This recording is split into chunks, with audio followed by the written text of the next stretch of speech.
Kiev taliyayaasha militariga Ukraine ayaa sheegay Jimcihii in ciidamadooda ay dib uga qabsadeen dhul badan oo ay ka joogeen ciidamada Ruushka goobtii uu ka dhacay dagaalkii ugu dheeraa uguna dhiigga badnaa ee bariga magaalada Bakhmut, laakiin ma cadda in tani ay muujinayso bilowga Kiev ee muddada dheer.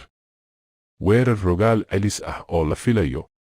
Wasaaradda difaaca ee Ruushka ayaa dhanka kale sheegtay in ciidamada Ukraine ay sare u qaadeen weerarada waqooyiga gobolka, iyagoo beeniyey wararka ay faafiyeen baraha militariga Ruushka ee sheegaya in ciidamada Kiev ay gaareen horumar difaac. 2 kiiloomitir (2 mayl) ee dhulka ay ciidamada Ukraine ee koonfurta Bakhmut dib ula wareegeen toddobaadkan waxay ka dhigan tahay faa'iido la taaban karo, waxayna ilaalin doontaa silsilad sahay ah oo muhiim ah, sida laga soo xigtay taliyayaasha guutada 3aad ee weerarada goonida ah ee Ukraine, oo ah cutub ciidan oo gaar ah oo hogaaminayay weerarka.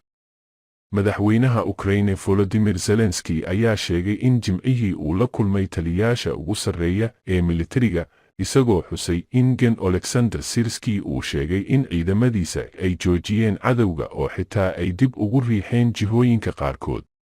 Khudbadii habeenimo ee uu u jeediyey dadka reer Ukraine, Zelensky waxa uu ku ammaanay ciidamadiisa, waxa uuna xusay in niyad jabka ciidamada Ruushka. Xubnaha ayaa mar hore maskax ahaan u diyaar garoobay guuldarro.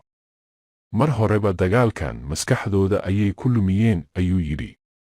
Waa inaan ku riixnaa iyaga maalin kasta si dareenkooda guuldarro uu u noqdo dib u gurasho khaladaadkooda, khasaarahooda. Hadal qoraal ah oo lagu soo daabacay Telegram Jimcihii, wasiir ku-xigeenka difaaca Hanna Maliar ayaa xaqiijisay in ciidamada Ukraine ay qabsadeen agagaarka Bakhmut, iyadoo ku celisay hadallo ka soo baxay taliyayaasha militariga horaantii isbuucan.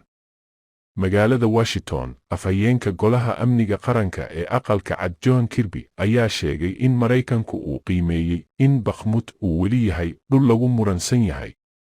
Ukraine kama aysan tanaasulin difaacooda Bakhmut, Ruushkuna kama aysan tanaasulin isku daygii ay ku doonayeen in ay ku qaataan Bakhmut, Kirby ayaa sidaas yidhi.